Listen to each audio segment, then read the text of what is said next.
Hey everybody and welcome back to my channel. So I'm slowly getting back into the land of the living and just wanted to thank you guys for your wishes for me to get well soon. I really appreciate it. It's been a pretty tough week and I'm sorry this video is coming at you really late. I still wanted to share this with you, to share with you an update on my trading results from last week. The trading funded account that I am trading with, the 5%ers. And just before I jump onto my broker platform to show with you my results and the trades that I took, I'm just going to give you a couple of updates that the Fivers have on some of their programs. The 5%ers have brought out some pretty cool updates on their programs. So for their instant funded account, the stop out required used to be 4%. They've actually increased this now to 6%. So this gives you a lot more room when you are doing the challenge. They've also increased the stop loss required. So this used to be a 1.5%. They've now increased this to 2%. So it means that you can risk more per trade. That's for both the instant funding accounts and also the $100,000 bootcamp challenges. And with the $100,000 bootcamp challenges, they've also increased the actual payout ratio all the way up to 100 to 0. So meaning that the trader gets all the profits in the higher tiers of the funding there for the bootcamp. I'm going to share a video with some more information about the bootcamp because it's not something I've talked about before and it's a very interesting program, so I'll share more about that in a later video.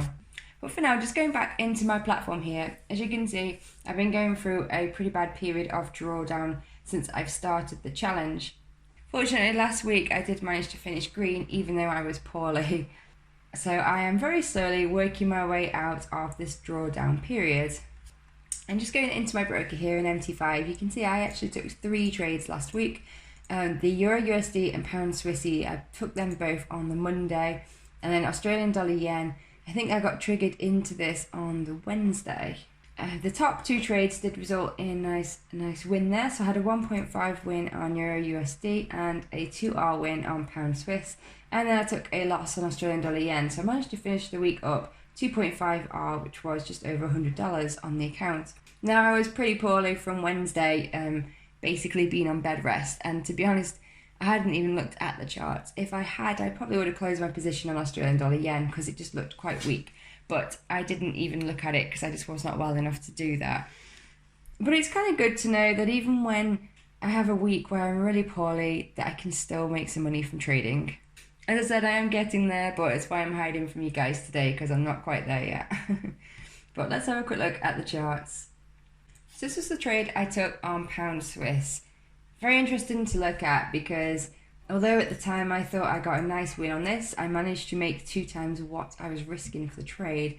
The trade actually continued the whole week to trend lower, and as you can see, it went past 8 times what I was risking. So I certainly could have managed this a little bit differently. It's one of those trades that there are some interesting lessons to be learned from that. But the reason I took this, if we just go back here, is because we had been sort of consolidating at this level here and price broke with a large momentum candle and we started to just trend and swing lower. So the trend was down and I was looking for shorts. And the reason I got in at this point here is I used my useful fib extension tool to measure this previous reaction lag measurement here. I applied that to the low, and then that was where I set my short order for a retest of this structural level here with a stop above structure. Now I wasn't convinced at the time that price was going to actually break the lows. Guess that was just my own self-doubt there. I should have trusted the trend because we did break the lows, and as I said before, we did continue swinging lower, but still managed to get 2R from this trade. And the other trade that I took, this one looks a little bit more messy because EURUSD, although it has been in a downtrend, it's been a little bit choppy most recent price action. And we sort of consolidated here, we've gapped up and consolidated and gapped back down again. And as we were pulling back here, we had a bit of consolidation and I basically set an order at the highs for a short, just in the overall trend lower.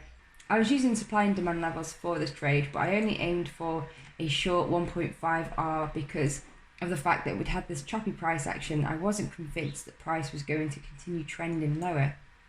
Once again though, price did hit my target and it did continue to go a bit more lower, so I could have maybe got a bit more profit on the table there. Still, I managed to keep a positive profit loss ratio, so it still made sure that I was green on the week. And this was the losing trade that I took on Australian dollar yen.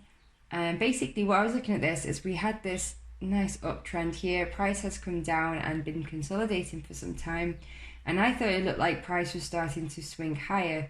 So these blue reaction leg measurements here I used to gauge an entry for a long, but price didn't hold. It didn't hold the median level of this fork here. If I just zoom out, you can see that. And it just dropped down to my stop.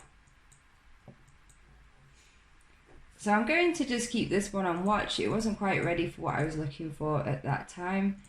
So definitely need to tidy the charts up a little bit here because we're getting a bit messy. But what I'd be interested in now is having a look to see if it repeats this measurement.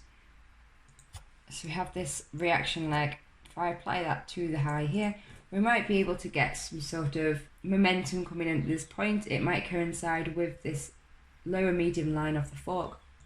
So I'm going to keep it on watch. When price gets to this area here, that's when I'll be getting interested, but I'm not going to get back in until momentum comes and until we start to see something that's worth getting into. So that's a very quick update for you on my trades for last week.